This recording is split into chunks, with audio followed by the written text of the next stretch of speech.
So there I was in Rome, about to cross the stage in front of over 500 of my colleagues to accept an award. My heart was pounding in my ears. I was so excited. And I remember in that moment thinking to myself, this is it. This is the moment that I had been working so hard for. I finally made it. I felt seen, accomplished, successful. My name was in lights. There was cameras everywhere and applause and my friends yelling, my husband beaming at me, looking so proud. It was so surreal.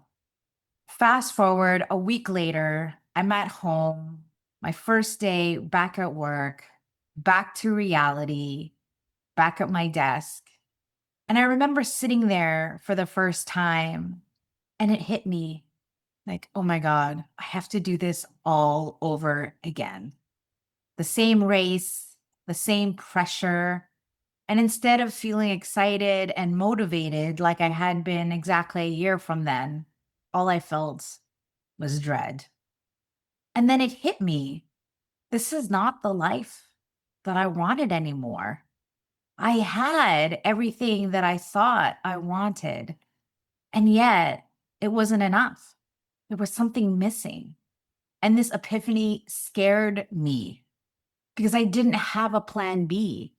I had been working towards this accomplishment for so long. And now that I had fulfilled that, I really didn't know what direction I was going in next. I didn't have a plan B.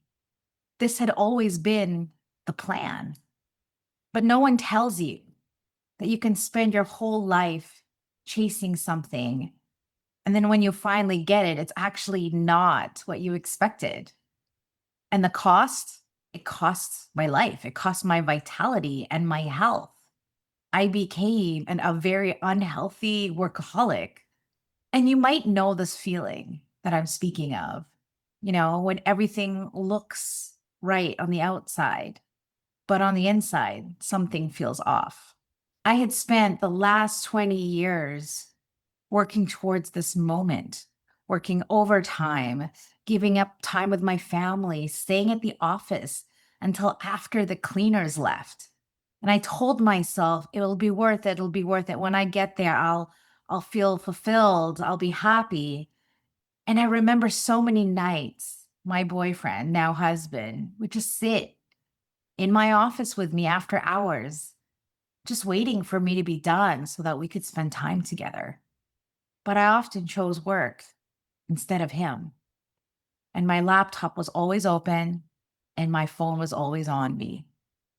And for many, this would look like discipline, but the cost was that I was exhausted, I was burnt out, I felt disconnected, I was stressed, and I ignored it because I believed that that's what it took to be successful. And for a moment, it all worked out. I was happy, I was fulfilled, I felt validated, and that I proved myself. That moment on stage, that, 30 seconds on stage, it was incredible. But it didn't actually really change anything because when it was all over, I still felt like there was something missing. There was still an emptiness within me. And I remember a few days later after that, my boss called me into his office to tell me that he was concerned about my numbers and that they were low that month. And this was only like 2 days after I got back from my trip. And when I pushed back, letting him know that, well, of course, I was gone for 2 weeks, he reminded me that it was still my responsibility to hit my targets, even when on vacation. And that's when something shifted for me. Not because I had felt like I had failed, but I had realized that I didn't want to keep winning at something that was costing me everything. It just wasn't worth it for me anymore. And once I saw that, I couldn't unsee it because on paper, everything looked great. I had the results, I had the recognition, I had the money, but I wasn't happy. And that didn't make sense to me at the time. I had tried to share what I was feeling with my boss, some of my colleagues, but nobody understood. They said to me, "Oh my gosh, most people would be thrilled to be in your position. Why would you want to throw it all away?" And yeah, I questioned myself. I thought to myself, like, what's wrong with me? Why can't I just be content with what I have? People would kill to be in this position. Why am I so ungrateful? And if you've ever experienced this, you know how confusing that feels. But underneath it all, there was something deeper, a deeper fear, because I'd realized that I had spent my whole life working towards this moment. And now that it was here and now gone, it wasn't what I thought it was going to be. And if that was true, what does that mean about everything that I had built my life around? Because my identity, my worth was tied to my work. And without it, I didn't know who I was. And that made me feel really scared and alone.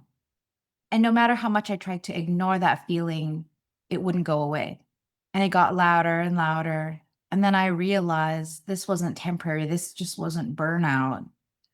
Something had to change because it started showing up in how I was living. I didn't feel like myself anymore. I almost felt like I didn't know who I was.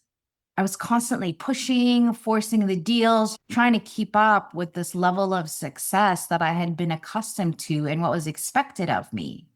I ignored my body. I pushed through exhaustion. I skipped rests and I kept going no matter what. I didn't speak my mind. I worked even when I was sick. And I said the things that I thought people wanted to hear. I tried to act like everyone else, talk like everyone else, thinking that that version of me would make me feel like I belonged and that would help me succeed. And on the outside, it seemed to work. I was respected, admired, capable, but in the inside, I felt like an imposter. Like I was only showing up with part of myself. I felt disconnected, lost, and feeling burnt out, not from working too hard, but trying to put so much effort into being someone that I wasn't. And deep down, I knew if I stayed, I would just be settling. And that's when everything changed because I realized success in my career just wasn't enough for me. I had been chasing money and validation, trying to prove myself. But really, what I truly wanted is I wanted to feel like I had purpose, real purpose, not just selling some things to some company.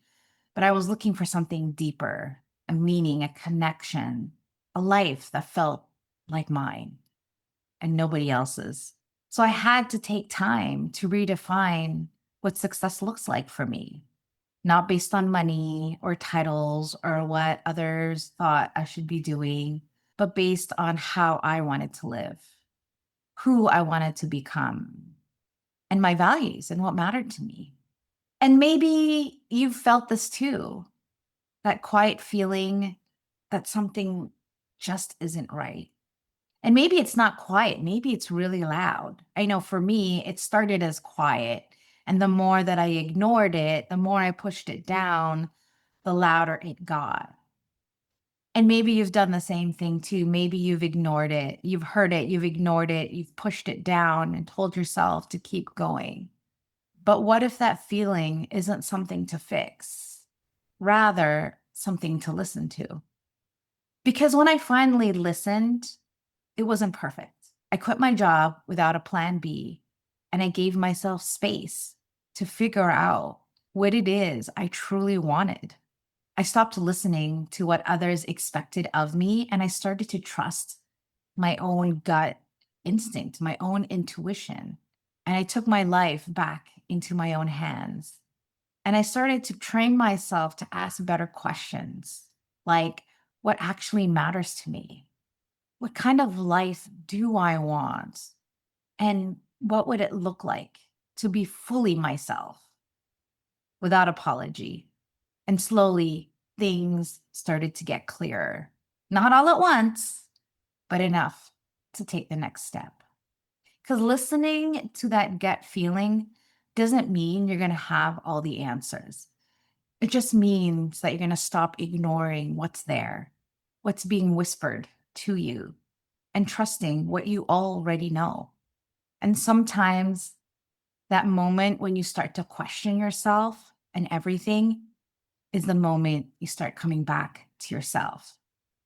And that's not a problem. That's the beginning. That's growth.